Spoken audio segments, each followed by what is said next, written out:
প্রথম পর্যায়ের চূড়ান্ত ভোটার তালিকা প্রকাশের পর বিচারাধীন ভোটার অর্থাৎ অ্যাডজুডিকেশন ভোটারের সংখ্যা ছিল প্রায় 60,06,675 জনের মতো। সুপ্রিম কোর্টের নির্দেশ অনুযায়ী সমস্ত বিচারাধীন ভোটারের তালিকা ধীরে ধীরে প্রকাশ করা হবে, কিন্তু আমরা দেখেছি যখন প্রথম পর্যায়ের সাপ্লিমেন্টারি ভোটার তালিকা প্রকাশ করা হলো সেখানে প্রায় 28 লক্ষের মতো নামের নিষ্পত্তি হয়েছিল।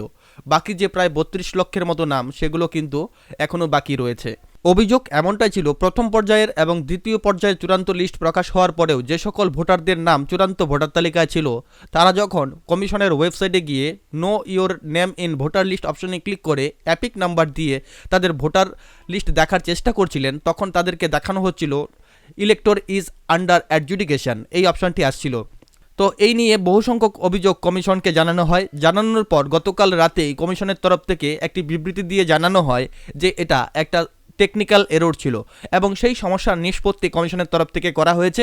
এখন আপনি যদি আপনার ভোটার কার্ডের নাম্বার দিয়ে অর্থাৎ অ্যাপিক নাম্বার দিয়ে আপনি ওয়েবসাইটে গিয়ে সার্চ করে দেখেন যে আপনার নামের স্ট্যাটাস কি রয়েছে, সেটা এখন সঠিক দেখানো হচ্ছে। আপনারা কমিশনের ওয়েবসাইটে এসে এই যে এখানে search your name in voter list এই অপশনে ক্লিক করবেন। যখনই এই অপশনে ক্লিক করবেন তারপর এখান থেকে এই যে এখানে আপনি আপনার অ্যাপিক নাম্বার দিয়ে দেবেন, এখানে অ্যাপিক নাম্বার, এবং এখান থেকে আপনি আপনার স্টেট সিলেক্ট করবেন ওয়েস্ট বেঙ্গল। তারপর এখানে যে ক্যাপচাটি রয়েছে সেই ক্যাপচাটি সুন্দর করে এখানে বসিয়ে দেবেন। বসিয়ে দিয়ে এখানে সার্চ করলেই নিচে আপনার যে রেজাল্ট সেটা শো করে দেবে। তো আশা করছি আজকের যে ভিডিওটি সেটি আপনাদের ভালো লেগেছে। ভিডিওটি ভালো লাগলে অবশ্যই লাইক করুন এবং শেয়ার করে অন্যকে দেখার সুযোগ করে দিন। ধন্যবাদ প্রথম থেকে শেষ অবধি এই ভিডিওটির সঙ্গে থাকার জন্য।